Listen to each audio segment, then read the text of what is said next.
बस 2 हफ्ते बाकी हैं 2024 यूएस प्रेसिडेंशियल इलेक्शंस में और कमला हैरिस और डोनाल्ड ट्रंप के बीच की रेस अब और भी गर्म हो गई है। दोनों कैंडिडेट्स पोल्स में करीब करीब बराबर हैं और पूरी दुनिया खासकर कि इंडिया इन्हें देख रही है। हैरिस या ट्रंप में से कौन लीड कर रहा है? रेस काफ़ी क्लोज है।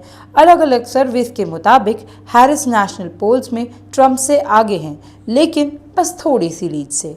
जैसे कि वॉल स्ट्रीट जर्नल के पोल में ट्रंप 47% के साथ आगे हैं और हैरिस 45% पे हैं, जबकि इकोनॉमिस्ट यू गवर्नमेंट पोल के मुताबिक हैरिस 3 पॉइंट से आगे हैं 49% में, जबकि ट्रंप 46% पे। स्विंग स्टेट्स जैसे कि मिशिगन, नेवाडा और विस्कन्सिन हैरिस को सपोर्ट कर रहे हैं, जबकि ट्रंप पेनिसिल्वेनिया, जॉर्जिया और एरिजोना में लीड कर रहे हैं। मार्जिन्स काफ़ी कम हैं, जिससे इस इलेक्शंस को काफ़ी टाइट कंपटीशन बना दिया गया है। इस इलेक्शन का इंडिया पर क्या असर हो सकता है? ये इलेक्शन इंडिया और यूएस के रिश्ते के लिए बहुत इम्पॉर्टेंट है। ट्रंप और मोदी के बीच अच्छा कोऑपरेशन रहा है, खासकर डिफेंस और स्ट्रैटेजिक मैटर्स में। पिछले टर्म में ट्रंप और मोदी ने चाइना के बदलते इन्फ्लुएंस को काउंटर करने के लिए साथ काम किया था। वहीं कमला हैरिस अपने इंडियन रूट्स के बावजूद मोदी के साथ वैसे पर्सनल टाइज नहीं रखती और आर्टिकल 370 को लेकर पहले कुछ पॉलिसीज़ पे उन्होंने क्रिटिकल स्टांस लिया है।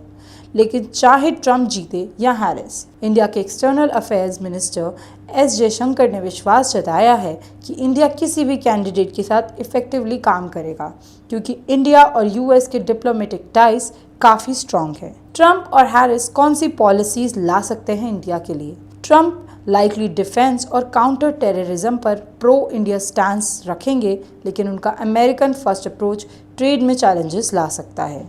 उन्होंने पहले इंडिया को अब्यूज़र बोला था इंपोर्ट टैरिफ्स का, तो वो रेसिप्रोकल ट्रेड पॉलिसीज़ को और सख्त करने की कोशिश कर सकते हैं। हैरिस का फोकस बाइडेन की पॉलिसीज़ को आगे बढ़ाने पर होगा। इसका मतलब ये है कि यूक्रेन पर रशिया के अगेंस्ट प्रेशर बनाए रखना और एशिया में चाइना के बढ़ते इन्फ्लुएंस के अगेंस्ट खड़े रहना, जो इंडिया का स्ट्रेटेजिक इंटरेस्ट के साथ अलाइन करता है। लेकिन उनका एडमिनिस्ट्रेशन रीजन में सोशल इश्यूज़ पर भी ध्यान हो सकता है, खासकर उनके साउथ एशियन हेरिटेज को देखते हुए। ट्रंप या हैरिस का प्रेसिडेंट बनने पर इंडिया की इकोनॉमी पर क्या असर पड़ेगा? ट्रंप की प्रोटेक्शनिस्ट ट्रेड पॉलिसीज से इंडिया को शॉर्ट टर्म में नुकसान हो सकता है, लेकिन नोमोरा की एक रिपोर्ट के हिसाब से इंडिया सप्लाई चेन शिफ्ट्स और लोअर कमोडिटी प्राइसेस का फ़ायदा उठा सकता है। हैरिस लाइकली इकोनॉमिक रेजिलेंस और डोमेस्टिक मैन्युफैक्चरिंग पर फोकस करेंगी, जो यूएस को एक्सपोर्ट्स करने का इंडिया का मौका थोड़ा कम कर सकता है। तो यूएस इंडिया रिश्ते का फ्यूचर क्या हो सकता है?